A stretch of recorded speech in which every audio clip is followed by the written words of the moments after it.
तो जो योगी है तो योगी एक बार योग को प्राप्त होने के बाद रहेगा तो संसार में ही वो। देखो, योगी किसका है? कर्म योग है, ज्ञान योग है, भक्ति योग है, सांख्य योग है। कौन सा योग कर रहा है? नहीं, योग यानी जोड़ना होता है ना, उसने तो जोड़ना आत्म होता है, बाकी वो किसको जोड़ रहा है? कर्म योग से जोड़ रहा है। तो कर्म करने वाला योगी फल की इच्छा नहीं करेगा, कर्म करेगा। अच्छा, गीता में ज्ञान योगी है, वो कोई से नहीं, वो केवल शब्द में चलेगा और पूरा हो जाएगा।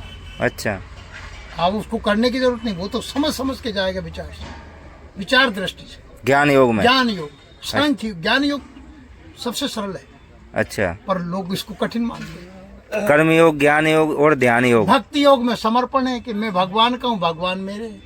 अच्छा, है? जो कुछ ऐसा परमात्मा का है, भगवान करा रहे हैं, भगवान के समर्पण भाव। अब ये हो गया। अब ध्यान योग। अब ध्यान योग जो कर रहा है, अब एक तो श्वास पे लगा रहा है सूरत को, ध्यान को, और एक ज्ञान में भी ध्यान हो रहा है, ज्ञानी भी ध्यान हो रहा है, क्योंकि वो अंदर से ध्यान करता है कि शब्द के द्वारा मुझे ये विकार कहाँ से आ रहा है, मेरी पकड़ कहाँ है। ध्यान उसका भी है, ऐसा कोई व्यक्ति नहीं है जो ध्यानी नहीं है। एक बच्चा भी ध्यानी है। ध्यान और ध्यान दो ही से नहीं आ रहा। हाँ, ध्यान एक वो बच्चे का माँ के मुंह में आंचल है, और उसका एक आंचल पे ध्यान है, जो वो उसे कौन ने पढ़ा दिया भाई? उसे ध्यान कौन ने बता दिया? सही बात है? ध्यान तुम्हारा है, कहीं ना कहीं तो है। अब ये तुम्हें पता होना चाहिए कि तुम्हारा ध्यान कहाँ है, ये जागृति।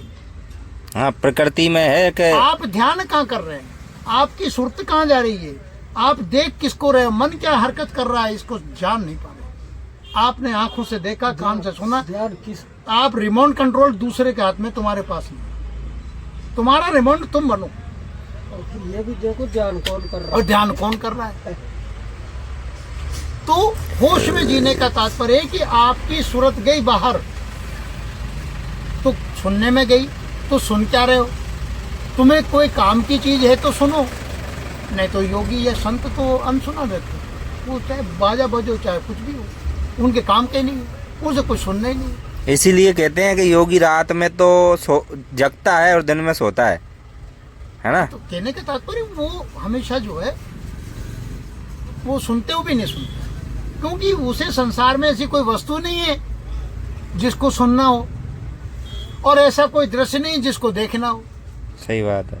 और ऐसी कोई वस्तु नहीं जिसको सूंघना हो, और ऐसी कोई खाने की इच्छा भी नहीं, उसको तो जो प्रारब्ध से मिल जाता है, शरीर का धर्म है, बाड़ा डाल लिया, उसमें भी नमक आ गया तो ठीक, नहीं आया तो ठीक, खा लिया। हरिओम तत्सत। वो ये भी नहीं कहेगा कि ये हानिकारक है, ये लाभकारक है, वो तो अपने इष्ट को, अपने परमात्मा को अर्पण कर देगा। ये मन का भाव, सदगुरु को, प्रभु आपकी वस्तु आपको अर्पण, अब आप इसमें विकार हो, शुद्ध करो अशुद्ध करो, तुम जानो, तुम्हारा काम, बस पालेगा।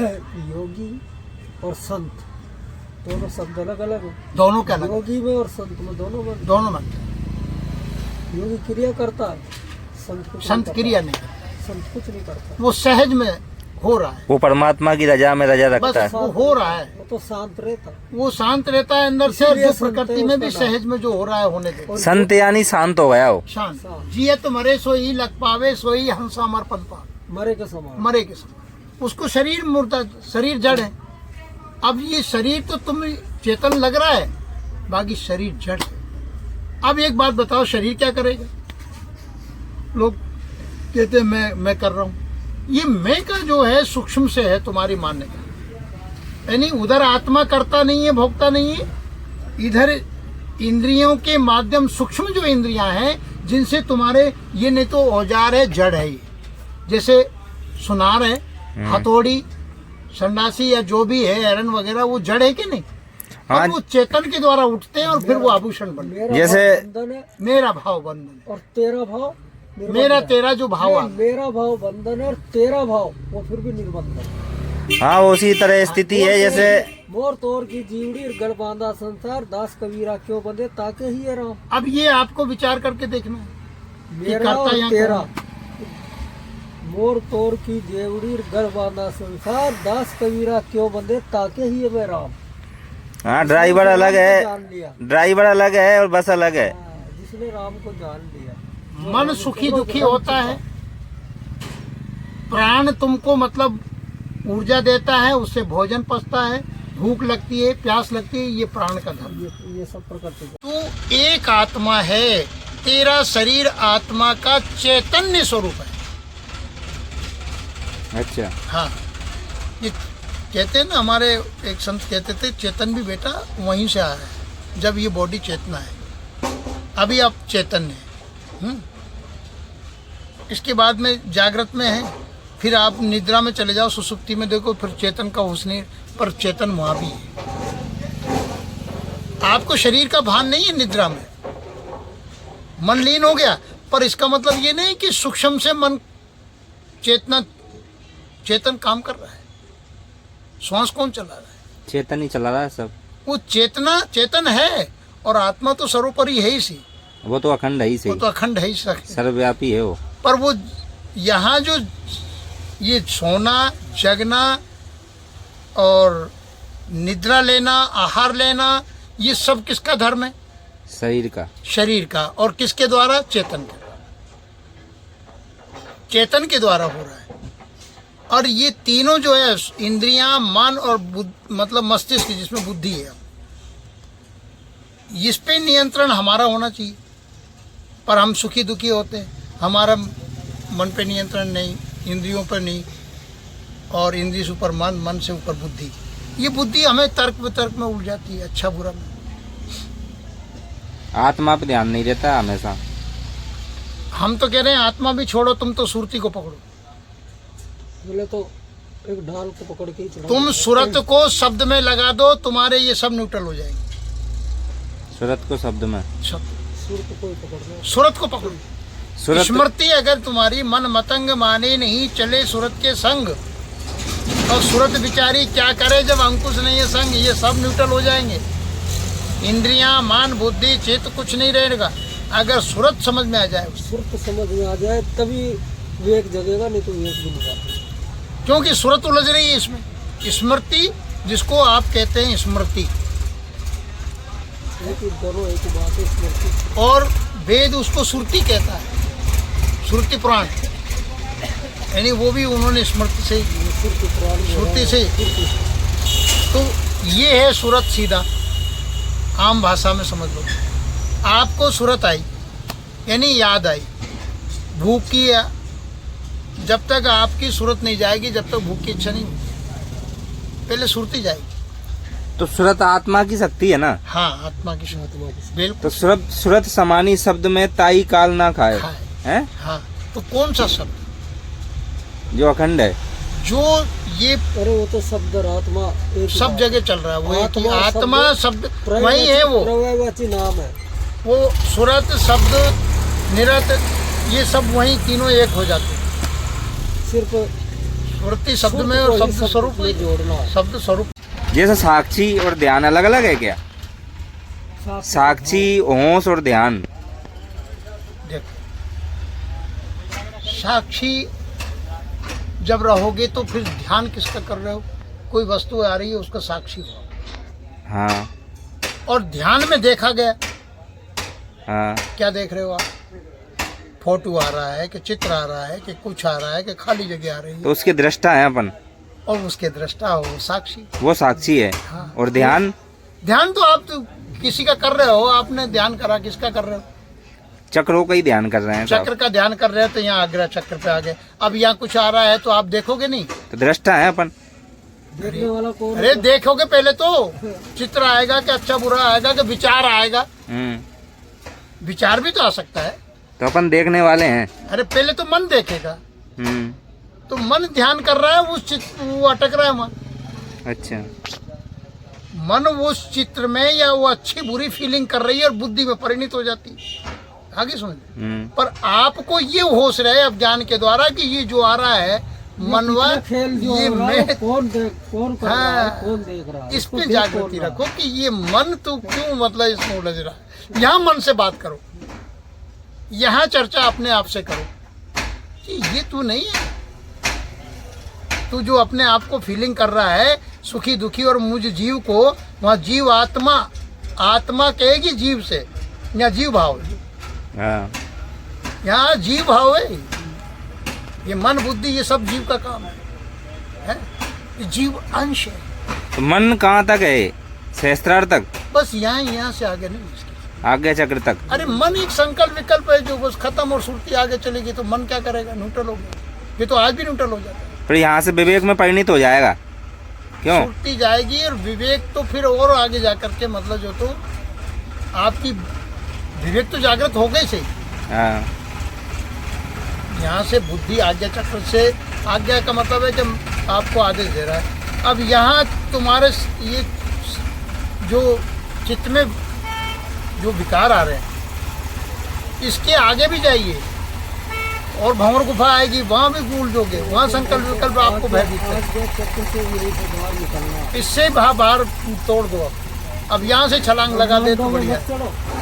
हमारे संत ये कहते हैं कि तुम यहाँ से छलांग लगा दो, वहाँ मत जाना। और सहस्त्रार्थ में और उधर मतलब जो भंवर गुफा में फिर उलझने कई उलझ गए। अच्छा, तो आज्ञा चक्र ये आकाश तत्व है, यहाँ से छलांग लगा दो। गगन आकाश जो स्थूल आकाश, ये 2 अंगुल का नाप है, ये यहीं खत्म हो जाता है बस। यहाँ से गुरु का कार्यकलाप चालू हो जाता है। वो तो गुरु के समर्पण दे दो बस, सीधी सी बात। गुरु सब संभाल लेते हैं, क्यों? गुरु का मतलब है वहाँ शब्द गुरु है। हाँ, गुरु तो शब्द स्वरूप ही है। वहाँ सुनो आप, वो आवाज को सुनो, वो विदेश शब्द जिसकी बात कर रहे हैं, ये प्रेम सुनने का विषय नहीं है, तो अनुभव का विषय। वो अंदर से आवाज जो आ रही है वहाँ सुरती टिकेगी। जो जैसे अनुभव करेगा, उसे जब स्वयं का अनुभव होगा, इसमें यथार्थ को मानेगा। और सुनने में भी मतलब जो तो ध्यान लगाएगा तो सुनने भी गायब हो जाएगा, बाकी सूरत शब्द में समा जाए। वहाँ एक जो नाद है, वो जो शब्द है, उसको शब्द कहा है, सार शब्द कहा है हमारे संतों ने जो बताया कि देह के जो 5 शब्द है, उनकी 5 अलग अलग आवाज है, उन पर बिल्कुल ध्यान मत देना। सुनते ही अगर कोई जोत जलती है तो उस पर ध्यान मत, उस पर भी ध्यान मत देख लो उसकी तरफ। लक्ष्य में ये रहे कि ये मेरा माया का मंजिल, निरंजन का जाल है, ये मेरा मंजिल ज्योति को मत देखो, वो सिद्धियां भी देगी। उससे आगे इस पे जब ध्यान नहीं दोगे, फिर वहाँ शब्द गुरु, सत्य गुरु दया करेगा, वो फिर आपको खींचेगा। अब वो तो आपको जो आँख पल कर फिर वो सत्य दया करेगा, और अपन उसी में मगन हो गए। जैसे अभी कोई मेला में बच्चा गया, वो मेले में यार बच्चा मगन हो गया, और वो कह नहीं पापा मैं तो नहीं जाऊँगा, मैं तो मस्त हो गया, पापा मैं तो नहीं जाऊँगा, मस्त हो गया। तो परमात्मा सतगुरु सबका बाप है, वो पिता है। अगर वो उसके प्रति उसने श्रद्धा बढ़ाई तो वो खींच के ले जाए, सही बात। वरना इस संसार में ही डुला रहेगा। ये एक पूरा मेला है, ये शरीर भी एक मेला है। जैसे इसमें कितनी दुकानें लग रही है, आ रहे हैं जा रहे हैं, सब काम हो रहा है। अहंकार हो जाता है। अहंकार क्या है? अहंकार एक मान्यता है, ये भी मन का ही भाव है मन क्या? का ही अहंकार, मन बुद्धि ने जो भी देखा सुना उस समय मतलब अहम प्रकट कर लिया, ये मेरा है। आसक्ति है अहंकार, आसक्ति, पकड़, मन का एक सेनापति है ये सेनापति। तो अहंकार भी उसे कम नहीं होता है। अपने अहंकार के सन्मुख वह सबको ही समझता है कि ये ही सब मेरे पास है। आपको अगर कोई चीज धन मिल गया, पैसा मिल गया, तो आप तुलना करोगे, आप रिश्तेदारों से या किसी से, यार ये गरीब आदमी, उसकी तो ये धारणा बन गई, उसकी एक अहंकार की भावना बन गई है। स्वयं को श्रेष्ठ मानता है और उसमें गर्व करता है, वो उस चीज को अंदर ही अंदर कि ये कोई जीवन है क्या? कोई अगर आपसे वो वस्तु नहीं है उसके पास, तो कई लोगों में आदत होती है, कोई मेहमान घर पे आया, उसको गरीब है या जैसा भी है उसको, तो पीछे जाने के बाद फिर वो अहम को पुष्ट करते हैं, उसमें दोष देखकर, उसमें कमियां निकालते हैं। और आज के कल्चर में ये ज़्यादा है। आज के जो पढ़ाई चल रही है उसमें अहंकार का, सम्मान की दृष्टि नहीं। कोई गरीब अगर मेहमान आ गया तो उसकी खिल्लियाँ उड़ाएंगे पीछे से, उसको हीन भावना से देखेंगे। तो अहंकार के सन्मुख सबको हे समझता है, निकृष्ट समझता है और स्वयं को श्रेष्ठ मानता है और गर्व करता है, गर्वित होता है। राजा जनक के लिए श्रेष्ठ और हीन के मानदंडों का होना न होना कोई अर्थ नहीं रखता। जब आप आत्मस्वरूप को पहुंचोगे तो अहंकार गलेगा सबसे पहले, और जब तक अहंकार नहीं गलेगा साधना में, अगर वो थोड़ा सा भी अहंकार किसी चीज का रखता है, ध्यान का, सुमरन का, ज्ञान का, कोई चीज का, वो अहंकार तो अहंकार, वो पकड़ रहती है उसकी, ज्ञान में भी रहती है, ध्यान में भी रहती है, क्योंकि उसमें ऐसी ऊर्जा आ जाती है कि उसको सुनाने में आनंद आता है। ये क्या है? बाघ सिद्धि है। अरे वाक सिद्धि क्या, वो तो ऊर्जा आती है जो उसको सोचता मैं बहुत जानकार हूँ, मान प्रतिष्ठा मिलने लगती। और हम आपसे बार बार कहते हैं कि ये सब चीजें हमको नहीं चाहिए।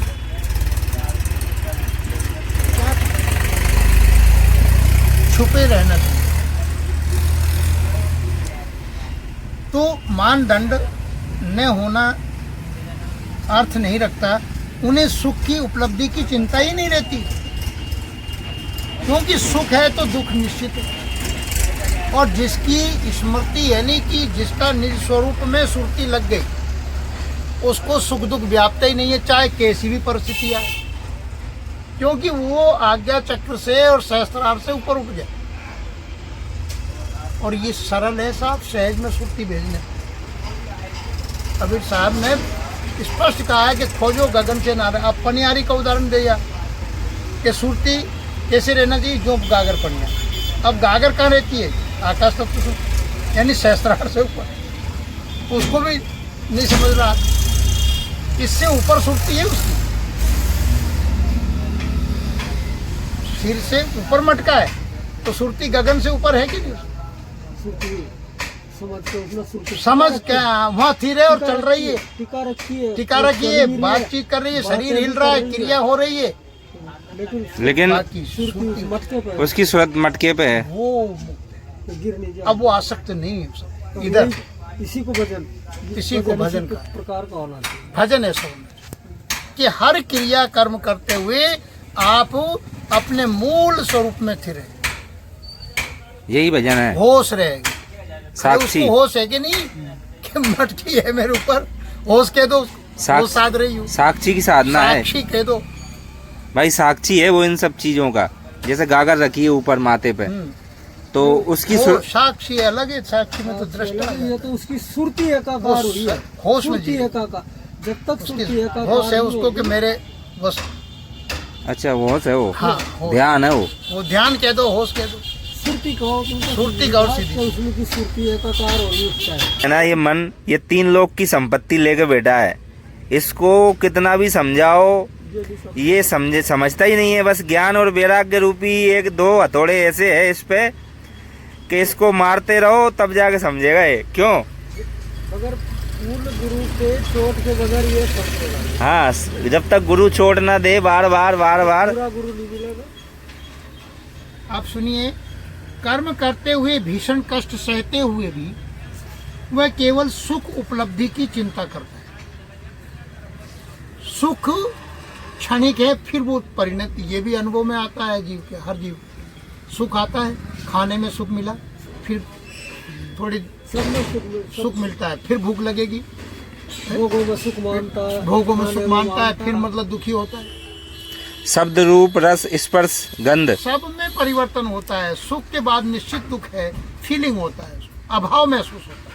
वो दुखी नहीं तो अभाव महसूस करेगा, वही दुख है। क्योंकि सुख सागर छोड़ के आए, इसलिए सुख को तलाश करता है। तो यहाँ पे तो 90% लोगों का यही मानना है कि सुखी हो जाए आदमी। सुख का हम अमिट नहीं है ना, क्यों?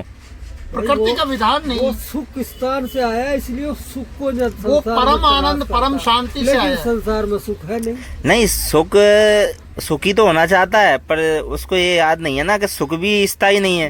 क्यों गुरुदेव? वो तो है ही नहीं, वो तो जानता नहीं। जब भी जो दुखी भाई, स्थायी तो आनंद है। आनंद से भी परम आनंद है और परम आनंद से भी परम शांति है। इसके सुख की इच्छा चाहे क्यों नहीं प्रकट हुई? वहाँ चाहे नहीं, क्योंकि ये सुख सागर से आया, वहाँ से छोड़कर आज्ञा ये चक्र सुख पे को आने के छोड़ बाद के ही आया ये और यहाँ आकर के ये उस सुख की तलाश करता, लेकिन इसको जहाँ मिलता है वो क्षणिक सुख मिलता है और बस। वापस निराश का निराश। सही ये बात। तो अटूट आनंद आनंद से से आया, जहाँ सुखी सुख था या परम शांति। उसको छोड़ के जब ये आया इस संसार में भटका, तो इसे दुख ही दुख मिले और ये सुख को तलाश करता, थोड़ा सा सुख मिला और वापस क्षणिक सुख, क्षणिक सुख इसी में जीवन व्यतीत हो जाता है, नष्ट हो जाता है। इसलिए सूरत अलग है और जीव अलग है जीव ईश्वर, और आत्मा अलग है। अरे यही बन जाती, इसी की चेतना जीव जीव के ये लाती सब स्टेज है, एक स्टेज चीज है तो एक ही। स्टेज है, स्टेज है। भाई जैसे- आत्मा है अलग तो। अरे, ये मान लो कि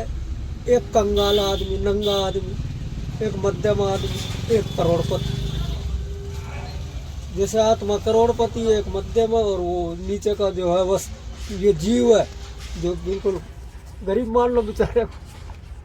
अरे सूर्य से किरण और किरण से जो पूरे ब्रह्मांड में प्रकाश फैल रहा है, ये कभी पता ही नहीं, आभास हो रहा है। एक छोटी सी ज्योति तो चेतना सिमट करके जब अपने जो है तो सूरत से तो सिमटेगी वो, ये अपने आप सिमटती है। ये छोटी सी ज्योत जल रही है, एक सूरत जीव है। सूरत समटेगी सूरत वहाँ लगी सो इधर से शून्य होना चालू हो जाएगा। तो आत्मा को पाएगी ये। हाँ, वो स्वरूप को पा जाएगी। शब्द में जाकर के इसका शब्द पिया है। अभ्यास को फेल है। एकस्मिन् वयये शान्ते चिदाकाशे अम्ले त्वयि कुतो जन्म कुतः कर्म कुतो अहंकार एव च। अब यहाँ स्वरूप की बात कर रहे हैं, आत्मस्वरूप। एक तुझ में व्याप्त है अविनाशी, शांत वह निर्मल चैतन्य आकाश। अतः तेरा जन्म कहाँ है और कर्म कहाँ है और अहंकार कहाँ है तेरा? वो तो शुद्ध है, स्वरूप को प्राप्त हुआ योगी तो शुद्ध ही है, नहीं है? आत्म स्वरूप में सभी शुद्ध, आप भी शुद्ध, कोई भी, हर जो भी जहाँ सत्ता देखोगे आत्मा की, वहाँ वो निर्विकारी है। वो तो उसके विकार जो आए हैं वो मानसिकता में, मन बुद्धि चित्त में, ये अंतःकरण में होते हैं। जीव भाव में है विकार। अंतःकरण बनता है पृथ्वी जल अग्नि वायु आकाश, अन्न में कोश, प्राण में कोश, मनो में कोश, विज्ञान में कोश है। ये सारे जो है मन बुद्धि चित्त और अहंकार, ये जड़ अंतःकरण बन जाता है सूक्ष्म में। अब हमें ये पता नहीं चलता कि हमारे अंतःकरण यहाँ आज्ञा चक्र पे क्या क्या है। तो जन्म मरण अज्ञान के लिए चरम सत्य हो सकता है। जो इस बात को नहीं समझता कि शरीर, मन, बुद्धि, इंद्रियां और ये प्रकृति, क्योंकि उसने धारणा ये शरीर देखा है और ये अज्ञानता में उसने स्वीकार कर लिया कि मैं शरीर हूं। बस यहाँ पकड़ो जीव, मुझे दुख होता है, ये मन से होता है। और सदगुरु की कृपा से, संत महापुरुषों की कृपा से वो कितना ही पढ़ ले गीता में कि तू आत्मा है, आत्मा को अग्नि नहीं जला सकती, वायु नहीं उड़ा सकती और शस्त्र छेदन नहीं कर सकता, जल गीला नहीं कर सकता, फिर भी वो संदेह दूर नहीं, पठन पाठन तक ही पठन पाठन, उसका भय नहीं नष्ट होगा जब तक वो स्वयं इन चीजों को परखते परखते ऊपर नहीं उठ जाए, अपनी सत्ता, अपने स्वरूप को, मन बुद्धि चित्त आज्ञा चक्र से भी ऊपर। पर गुरु कृपा होगी तभी उठेगा वो। तो गुरु कृपा तो हो रही है, बरस रही है। हाँ, गुरु कृपा बरस रही है जब आपको सत्संग मिला, गुरु कृपा बरस रही है जब परमात्मा की चर्चा हो रही, गुरु कृपा बरस रही जब तुम्हें मानव जीवन, वो गुरुओं का गुरु है सतगुरु, सतगुरु जिसको सत्य आत्मा और जो सबको प्रेरणा देता है, परमात्मा, वो सतगुरु वही है। उसको सतगुरु नाम से कहा, वो विश्व का एक ही है जो सत्य का भेद सत्य बताए का वो भेद। सतगुरु। और वर्तमान में जो चर्चा कर रहे हैं देहधारी है, वो तो गुरु हो सकता है, बाकी बोल तो वही रहा है जिसके शास्त्रों लिए का भेद बताए। और एक वो दूसरे जगत के गुरु भ्रम हो को- सकता, देह गुरु हो सकता है, लेकिन देव। सत्य आत्मा जो सत्य वो का सत्य। भेद बताए वही वो सत्य। सत्य सदगुरु ही परमात्मा का भेद बताएगा। सदगुरु जिसने जाना है और कौन जानेगा। सब सतगुरु के अलावा जिसने जाना ही नहीं है, मानव जीवन में आएगा वही तो जनाएगा। सतगुरु लगा ही जिसने तो। जाना है वो उसे मानव जीवन में जाना है। तो आप देखिए कि आत्म जन्म मरण आत्म अज्ञानी के लिए चरम सत्य है। अब तुमने ये निश्चय कर लिया। एक तो ये भय, वही मरने से पहले विश्व में समस्त उपलब्धियों को दोनों हाथ से बटोरना चाहता है। उसने ऐसी यहाँ देखा है, चाह बना रखा। नहीं दृष्टि में जो आ रहा है, शरीर पैदा होते हैं, शरीर छूट रहे हैं, तो उसकी तो अच्छी तरह से यहाँ का जो तो जैसा उसने नेत्रों से देखा संसार में, ये ऐसा नहीं है। आध्यात्मिक दृष्टि इसको पलट देती है। विवेक दृष्टि। विवेक के द्वारा वो फिर ये नहीं देखेगा कि ये भ्रांति है, मर क्या रहा है। वो फिर विज्ञान में कोष में जाएगा, तत्व से भोग ले, अपने भीतर विचार करेगा कि आखिर में मैं कौन हूँ। और जब शास्त्र ये कहता तो वहाँ निश्चय करेगा कि ये आत्मा जन्मती न मरती। सभी शास्त्र कह रहे हैं ये सभी तो। शास्त्र कहते हैं, वो उसके विचारों में आएगा। फिर वो जब तक सदगुरु कृपा से तो सुमिरन करके मन बुद्धि चित्त को ये शांत करेगा, और प्रकृति एक अवस्था आएगी कि ये शरीर भी शरीर नहीं रहेगा, और वो छलांग लगेगी कि अरे ये तो मैं स्वयं प्रकाश स्वरूप हूं। एक अंश आपका ये स्पिरिट पावर जो आ रहा है, आपके आज्ञा चक्र मान लो, छोटी चीज यहाँ से मान लो, तो आपके एक अंश से तो ये बॉडी चल रही है, और इससे 3 गुना अनंत प्रकाश है। जहाँ ये कह दिया नानक ने कि 100 चंदा उगे और सूरज उगे 1000 हैं, और वो भी उसका नूर जो है फीका पड़ जाता है उस आत्मस्वरूप के सामने, परमात्मा स्वरूप के सामने। क्योंकि ये सब जड़ चंदा सूरज पृथ्वी आकाश तारे ये सब खंड ब्रह्मांड प्रकृति के में, अंग है। प्रकृति में है। प्रकृति परमात्मा प्रकृति से परे परे है, है, और प्रकृति में भी है वो, और प्रकृति से एक अंश में उसको धारण भी कर रखा है। यही तो उसकी कला है। प्रकृति में एक अंदर बाहर। भगवान कहते हैं अर्जुन से कि अर्जुन तू नहीं जानता, मैं अपनी अष्टधा प्रकृति को अपने संकल्प से धारण करके और ये लीला करता हूँ, बाकी मैं इनमें नहीं रहता। ऐसे योगी समझने के बाद वो प्रकृति के क्रियाकलाप करता है, खाता है, पीता है, सब हुआ कि वो जानता है कि मैं इनमें नहीं हूँ, मैं इनका साक्षी हूँ। ये हो रहा है, बाकी मेरी सत्ता से हो रहा है स्वयं, बाकी खाते हुए भी नहीं खाता, पीते हुए भी नहीं पीता। ये किसका हो रहा है? ये धर्म है शरीर का, ये धर्म है मन का। योगी से ऊंची स्टेटस संत की। संत संत सब कुछ करते हो भी शांत रहे। वो शांत है, तू है तो अहंकार किससे करेगा? आत्मा शुद्ध और दोष रहित है, आत्मावत तुझ एक में ही व्याप्त अविनाशी और शांत निर्मल चैतन्य आकाश है। ब्रह्मांड के अंतहीन ओर छोर तक तेरा ये चैतन्य आकाश फैला हुआ है, और उसी से जीव जड़ का स्फुरण होता है। ये अष्टावक्र जी कह रहे हैं। आत्मा का जन्म नहीं होता। अब जीव जड़ की बात कर रहे हैं, जीव जड़ का स्फुरण होता है, पर राजन आत्मा का जन्म नहीं होता, कर्म नहीं होता। वह अहंकार से भी मुक्त और विकार रहित है। तू भी अपने शुद्ध स्वरूप हो गया। तेरी अब जन्म और कर्म और अहंकार से मुक्ति जीव तो जड़ में आकर कहीं को स्वभाव जड़ हो गया, जय श्री राम। जड़ता में आकर। हरिओम।